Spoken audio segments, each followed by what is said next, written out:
Welcome back to Sari Cooks. I missed you all so much. On this very special episode, we are making Yao Hon. Yao Hon is a delicious Cambodian hot pot. It's generally enjoyed during major holidays, Christmas, Thanksgiving, New Year's, Cambodian New Year's. Obviously, we haven't had many social gatherings, and I really miss all my friends and family. So this is like a super nostalgic way for me to kind of bring back those memories. We've got Chinese New Year coming up. We've got Valentine's Day coming up. So I decided to make a small batch so that I can enjoy with my family. It's only me, my wife, and Aditi, so we can't have those large gatherings anymore. I would love to show you how to make this delicious dish. Are you guys ready? All right, let's begin cooking, y'all. The first step into making delicious Yao Hon is to make our broth, which is gonna be separate from our sauce. I am going to boil some oxtail and beef neck bone in boiling hot water. Obviously, if you're gonna boil, it's hot water. This is the beautiful oxtail that we have. I have some neck bone in there as well. So our water's boiling. Let's go ahead and put it into the pot, y'all. So grab some tongs and just go ahead and gently place it into the pot. Yeah, like I said, be careful. Okay. So we'll let that boil out for about 5 to 10 minutes. You'll start to see the scum rise to the top. Don't worry, we'll just dump it into a colander in the sink and then rinse it off. So the reason that we poured our beef neck bones into the sink is so that we can rinse the bones out of all the impurities. We want to start off with a new pot of water so that it's fresher and it doesn't have that like what you call a chop taste, like a old taste. So we want like a new broth in there. Okay, so now that our bones are nice and clean, we'll put it back into the pot. We'll fill it about 3/4 of the way up. And then we're gonna add the bones back in and then add about 2 tablespoons of chicken stock powder for a little bit of flavor. Don't worry, the sauce that we're making next is gonna have plenty of flavor for the soup. We'll move on to step 2, which will be our sauce. You can call it kreung, which is really the Khmer word for, you know, a bunch of ingredients. The sauces that I'm about to show you are available at most Asian supermarkets. The first one that we have here is barbecue satay sauce. I wanted to show you this first because you can also use another sauce which can substitute this. This is a spicy barbecue sauce, a Chinese barbecue sauce, which you could use in place of the satay sauce, depending on your flavor preferences, of course. Next up, we have our tom yum soup base. This adds a nice sourness to the soup. This is a can of minced prawns, and this little guy is minced crab in spices. And last but not least, coconut milk.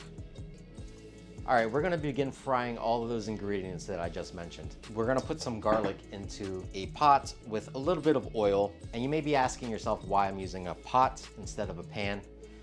The reason for this is because I'm going to slowly incorporate the broth. Some people like a thicker sauce as opposed to a more liquidy sauce. So it kind of gives you the option to do it either way. Something you guys might notice is that there's a lot of oil that sits on top of the cans. You can store this for later if you want, or you can cook with it. I actually decided to use some of the flavored oil. Oh, do you hear that sizzle, y'all? Here we go. It's beginning. All right, we're going with the barbecue, y'all. This is thick. We're gonna add some of the satay as well. All right, so you wanna kind of lower the temperature of your pot to like a low. That way you can avoid having it explode in your face. We're gonna add all of our tom yum sauce. Oof, okay.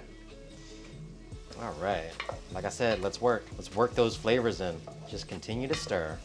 I wanna mention that we're using this sauce because this is a North Street special.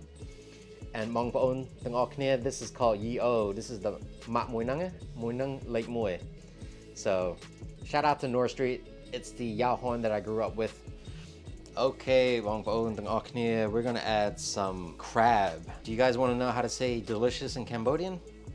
It's called chngany. Chngany. And this is what it's starting to smell like. Wow, this is starting to look really good, everyone. I'm kind of salivating right now. But don't worry, I'm not salivating into the soup. All right, next up, we're gonna add our minced prawns. As you can tell, with the crab and the shrimp, it's a really briny sauce that we're gonna be making today. And this is fine, don't worry about, you know, it being like heavily salted. Once we add the broth to it, it'll help dilute a lot of the flavors. And then also when you're making the hot pot, we're gonna be eating it with a lot of vegetables and meat. It's gonna dilute the hot pot flavors even more. So that's why we're making it really thick. Now that we've got all of our jarred ingredients thoroughly mixed, we're gonna add some vinegar to it. This is about 2 tablespoons. This is really gonna make it pop. We'll also add 2 tablespoons of sugar, kind of help balance that out. And then last but not least, we're gonna add some fish sauce. This is about another 2 tablespoons. And again, this is really a base for you to start off with. You know, we're only making hot pot for 2 or 3 people. This is gonna be a really small batch. Let's add our coconut milk.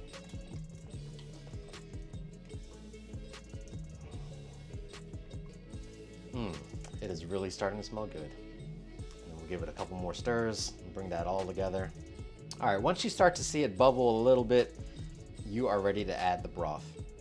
All right, let's begin adding our broth, 1 ladle at a time. And look at our beautiful oxtail, everyone. That one's, I'm definitely saving it for me. That's for the chef. And we got one for the little lady.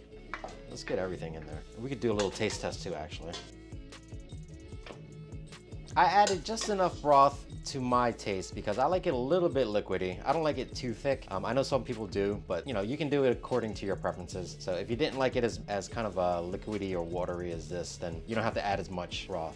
Now we're gonna bring this to a boil for about 5 to 10 minutes, and then you're actually ready to serve. Hey friends and family, let me introduce you to something really cool. This is going to be our vessel for our Yao Hon. It's a combination hot pot with a grill on top. Bet you've never seen that before. So I like to put a little bit of butter on there, throw whatever meat you want to do, all good. And then we got this part that we can fill with our Yao Hon sauce. So this hot pot is really easy to use. It's got 2 switches on the side, one for the hot pot and then another for the grill. So the hot pot part, say that 3 times fast. It has an off button, which you kind of just leave in the middle. And then it has 2 temperature settings, one for high and one for low. And then the grill is just an easy on and off button. So super easy to use. If you like, you can purchase it in the link that is in my info below. I hope you enjoy it. If you buy it, let me know. All right, so let's get started with the ingredients here. We got the vegetables, which are delicious. You just dunk them in the soup, let it sit for a while. We got Chinese broccoli. We got tteokbokki, which is morning glory. And then we got like these long string snake beans. We've got our num pachok, which is a vermicelli. And then we got our proteins over here. We got some ribeye right here. And then we've got some pork belly, some enoki mushrooms. And then we got our seafood friends. We've got our shrimp with the heads on because that's where all the flavor is. And we've got like assorted paws. We've got lobster, beef tendon, and some shrimp balls. So what I really love, which is really simple but understated, is the quail egg. These are delicious. Don't let them get too hot because once they pop in your mouth, they do burn. So once I put it on my plate, I let it sit for a while and then I take a bite. But let me show you how cool this grill is, man. Oof, you don't got me. You grill your meat on top. I mean, you can cook it in the soup too, but for some people that like that crispiness, this is definitely the way to go. So man, there's no rules to this. You just dunk everything in there. General etiquette is that you don't eat other people's things that they put in, but you know, after a certain point, it's a free-for-all.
Wow, I can't believe we finished cooking. I had an amazing time. I wanted to let you know that I have been live streaming on Twitch. If you liked what you saw and you want to interact with me, you'll get to see all of that in real time. Having a lot of fun cooking and eating, and throughout the week, you know, I'll show you guys what I'm cooking. It's always random, but it's a great place to interact and meet you guys. So make sure you check me out on Twitch. I really have a lot of fun on there, and I know you will too. I also wanted to give a big shout out to my guy Unga over at AZI Fellas. He made this awesome music in the background here. So, yo, brother, I really appreciate you. This has been an amazing meal to cook, and I hope that you and your family are staying safe during this time. If you guys haven't had a chance, make sure that you subscribe to the channel. It'll really help me out. And until next time, it's been Sari Cooks. Take care. The first step into making our delicious Yao Hon is, wait, say that again? Yeah, how do my elbows look? Are they less ashy than before? This is a elbow check.